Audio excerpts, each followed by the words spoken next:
চলে এলাম নতুন আরেকটি ভিডিও নিয়ে। আসসালামু আলাইকুম, সকলে কেমন আছে? আশা করি সকলে ভালো আছেন। আলহামদুলিল্লাহ আমরা অনেক ভালো আছি। সকলে আমার মেয়ের জন্য দোয়া করবেন। আর আমি আজকে রান্না করব মুরগির মাংস। তার জন্য পেঁয়াজটা প্রথমে ভেজে নিচ্ছি।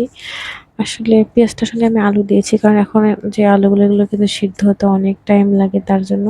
আর আলুটা একটু ভাজি ভাজি হলে খেতেও ভালো লাগবে। এর মধ্যে আমি মশলা সব অ্যাড করলাম। আমি আসলে সব মশলাই বাটা খাই, তার জন্য দিয়ে দিলাম লবণ, তেজপাতা।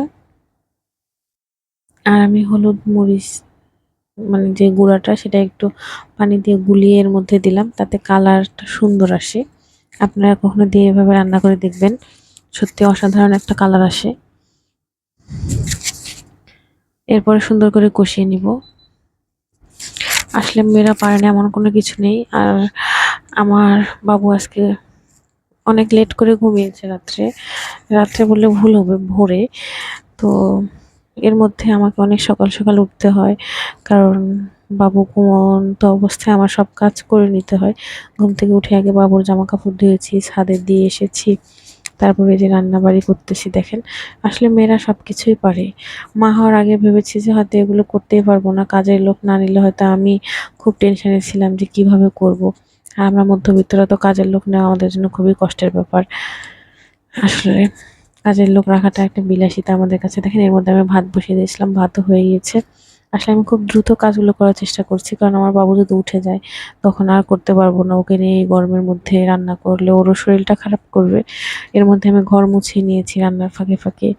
তারপর সবজিগুলো সব কেটে নিয়েছি। আজকে ভাবলাম যে শুধু কাঁকরোল ভাজি করবো, সাদা ভাত আর মুরগির মাংস। মুরগির মাংস একটু ঝোল ঝোল রাখবো, তাহলে দুইবার খেতে পারবো। তো এই যে পেঁয়াজ মরিচ দিয়ে দিলাম, এখানে আমি কাঁকরোলটা ভাজি করব। আসলে একটা তরকারি দুইবার খেতেও কষ্ট, দুটা তরকারি হলে একটু সুবিধা, খাওয়ার জন্য অনেকটাই সুবিধা হয়ে যায়। যাদের ছোট বাবু আছে তারাই বোঝে যে আসলে ছোট বাবু নিয়ে রান্না করাটা খুবই কষ্টের বিষয়। আর যাদের ছোট বাবু নাই তারা তো কি বলবো, হয়তো বুঝতেছে না যে না, সত্যি মনে হয় এত কষ্টের কিনা। আমিও বাবু হওয়ার আগে এভাবে বুঝি নাই, কিন্তু এখন বাবু হওয়ার পর বুঝতে পারি যে মারা সবকিছুই পারে। দেখেন, আমি এত তাড়াতাড়ি সব কাজ মাত্র 1.5 ঘন্টার মধ্যে এত কাজ করে ফেললাম। রুম গোছানো, রুম মোছার, রুমের সবকিছু পরিষ্কার করা, রান্না, বাবুর কাজ, ইভেন আমার গোসল সবকিছু করে ফেলেছি এর ফাঁকে ফাঁকে। আর রান্নাটাও করে ফেলেছি।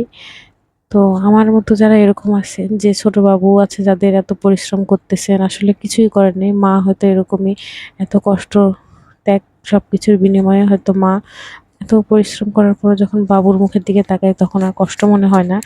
কিন্তু বাবুটা যদি আমার একটু ঘুমাইতো তাহলে আমার মনে হয় আর একটু সবকিছু ইজি হয়ে যেত। যেহেতু ও ভোর 4টা 5টা ছাড়া ঘুমায় না, সেহেতু আমার কাছে সবকিছুই খুব টাফ। কোথাও বেড়াতে গেলে তো আমি ভয়ে যেতে পারি না। যে একজনের বাসায় গিয়ে আসলে এরকম করে যদি, তাহলে খুবই কষ্টকর। আর কি বলবো, যাই হোক, ধন্যবাদ আমার ভিডিওটা দেখার জন্য। সকলে আমাদের জন্য দোয়া করবেন। আল্লাহ হাফেজ।